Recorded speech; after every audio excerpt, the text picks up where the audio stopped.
El Grupo de Trabajo Gipuzkoa Aurrera ha acordado hoy un decálogo de acciones para facilitar la ubicación de la sede de Tecnalia en el Parque de Miramón.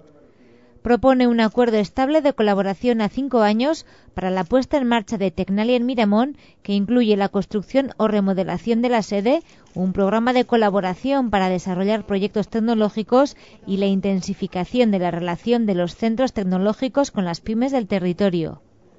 La propuesta incluye asimismo el impulso de la actividad de la corporación ICA 4, una actuación coordinada entre ambas plataformas, la formación de posgrado en bioingeniería y en energías renovables y potenciar la apuesta tecnológica existente.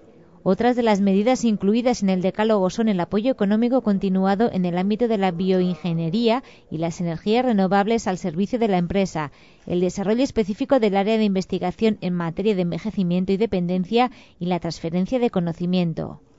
Estas y otras propuestas se han hecho públicas al término de la reunión mantenida esta tarde en la Diputación Foral de Guipúzcoa. Además, en la nota remitida a los medios se recuerda que el entramado científico, tecnológico y asistencial más importante del conjunto de la comunidad autónoma vasca se encuentra en el entorno de Miramón.